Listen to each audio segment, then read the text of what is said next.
Hey guys, welcome back to the channel. If this is your first time here, I'm Amanda.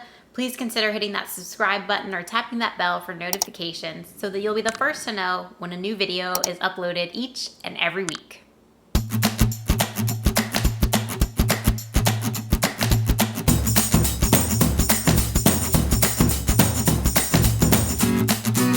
In today's video, I'm covering what is the true cost of being a realtor. The cost of being a real estate agent is much higher than what it appears on the surface.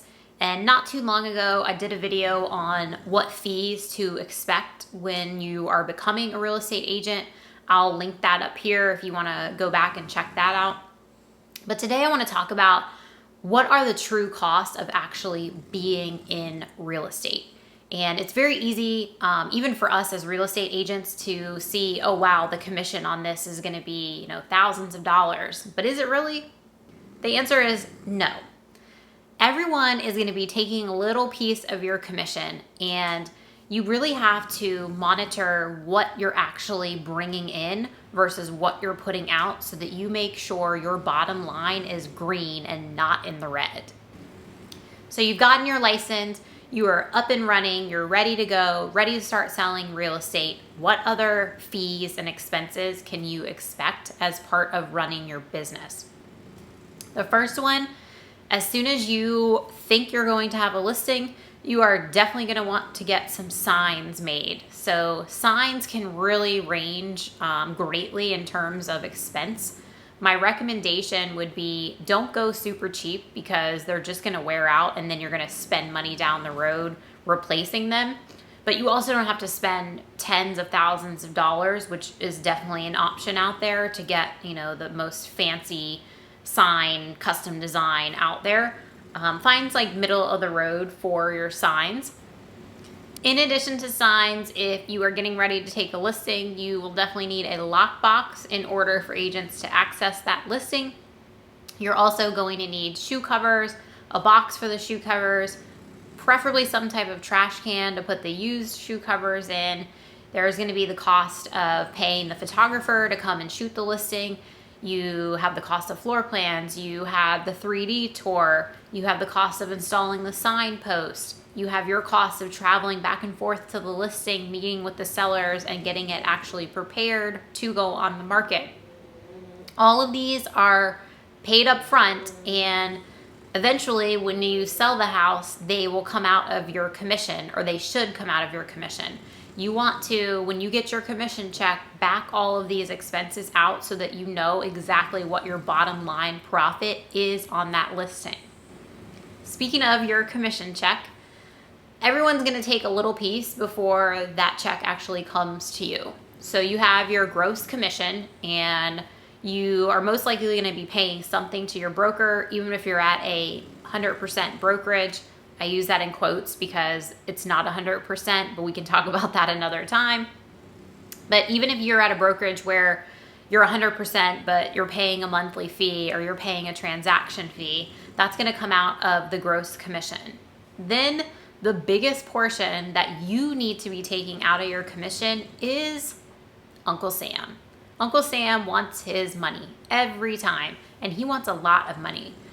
You really, really need to preferably set up a completely separate account to take money out of your commission checks for taxes and dump them into that account. Or if you're super responsible, then just make sure that you're taking a certain percentage off the top, and you can't spend that money that's in your business checking account because it's earmarked for taxes. I recommend anywhere from 30 to 40%. Yes, 30 to 40%. I know, it's crazy. But we don't have taxes taken out of our checks because we are 1099s. So you do not want to be that agent who come tax time gets a 5-figure tax bill. That is not a good time and not a good place to be in. What I do is pay quarterly taxes. That way it breaks up the payments. It makes it a little more palatable, even though we all know at the end it's still a large amount of money. But if you're paying your taxes quarterly throughout the year, it spaces things out and it makes it a lot easier to manage. You may still owe a little bit once your accountant does your taxes, but it at least sets you up to where you're not receiving this massive tax bill. However you do it is up to you. Just make sure you are taking money out of your commission checks for taxes. The other thing to consider with the cost of being a real estate agent is gas and wear and tear on your vehicle. Gas prices are out of control right now, so this is a massive expense. At the current time, it's July 2022, I am spending about $1,000 a month on gas. I drive a ton. I don't have a super fuel efficient vehicle, but it's also not awful. But gas is just really expensive. So when you are taking buyers around and driving them, meeting them at houses, you're driving to listings, you're meeting an appraiser, you're going to a home inspection, all of these things require you to be in your car, and that's more wear and tear on your car, which brings up two things. One, you're gonna have more maintenance expenses for your vehicle. Two, you definitely wanna make sure that insurance-wise, you are properly covered.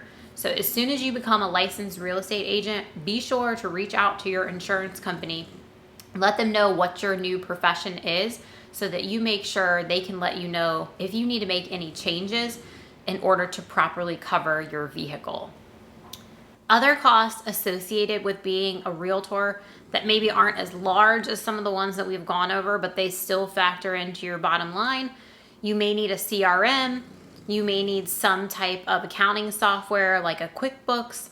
You are absolutely going to have recurring fees as well that you want to be setting money aside for. That's fees like your local dues to the different boards or even to NAR. You may have a monthly fee that you pay to your brokerage or a transaction fee. There may be costs for lead generation depending on what you're doing. You could have client events, open houses cost a little bit of money. If you're printing out flyers, you've got the cost of paper and ink. The costs add up extremely quickly. You're running your own business, so there's always going to be cost. The main point of this video is to know that on the surface, it looks like real estate agents cash these huge checks and make all of this money. But what doesn't show on the surface is the fact that there are a lot of expenses that come with running your own business and being a real estate agent.